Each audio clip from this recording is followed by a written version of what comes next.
রাসূলুল্লাহ সাল্লাল্লাহু আলাইহি ওয়াসাল্লাম বলেছেন, যখন আমার উম্মত এই 15টা পাপে লিপ্ত হবে, এই 15টা পাপে লিপ্ত হবে, তখন তাদের উপর আল্লাহর পক্ষ থেকে আযাব এবং গজব আসতে শুরু করবে। হাদিস আসলে অনেক আছে, কিন্তু সবগুলো বলার সময় থাকবে না। আমি মূল কয়েকটা বলছি, এগুলোর মধ্যে সব পড়ে যাবে ইনশাআল্লাহ। যখন আমার উম্মত এই 15টা কাজ করবে, তখন তাদের উপর আল্লাহর পক্ষ থেকে আযাব এবং গজব অবধারিত আসবে। এক নাম্বার পাপ যখন এই উম্মতের মানুষ করবে, যখন তারা গনিমতের মালকে ব্যক্তিগত সম্পদ মনে করবে। গনিমতের মাল বোঝেন? রাষ্ট্রীয় সম্পদ, পাবলিক প্রপার্টি। এটাকে যখন মানুষ ব্যক্তিগত সম্পদ মনে করে ব্যবহার করা শুরু, এটা কি মিল পাওয়া যায়? আচ্ছা। 2 নাম্বার, যখন কারো কাছে আমানত রাখা হবে, আমানত, এবং সে এটাকে ব্যক্তিগত সম্পদ মনে করবে। বুঝতে পারছেন? আমানত রেখেছে, এটা খেয়ানত না করাটাই কর্তব্য, কিন্তু এটাকে যখন ব্যক্তিগত সম্পদের মতো মানুষ ইউজ করবে, শেষ করে ফেলবে, নষ্ট করে ফেলবে, তখন আল্লাহর আযাব আসবে।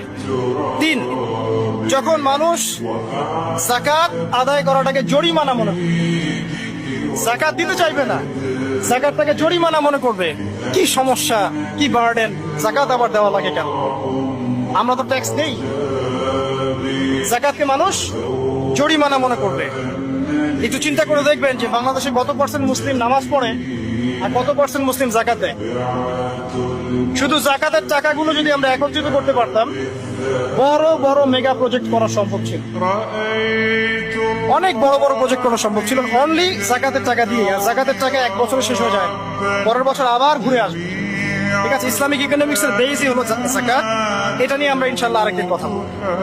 4 নাম্বার, যখন স্বামী, সমাজের স্বামী যারা আছে, এরা স্ত্রীদের আঁচল ধরে থাকবে। বুঝতে পারছেন? স্বামী স্ত্রীর আঁচল ধরে থাকবে, মানে স্ত্রীর অনুগত, স্ত্রী যা বলবে তাই। আচ্ছা, গায়রত নাই, মানে স্বামী পুরুষত্বের গায়রত নাই। 5 নাম্বার, যখন সন্তান মায়ের অবাধ্য হয়ে স্ত্রীর খেদমত করা শুরু, যখন সন্তান মাকে দেখবে না, স্ত্রীকে দেখবে। পাচ্ছেন মিল সমাজে?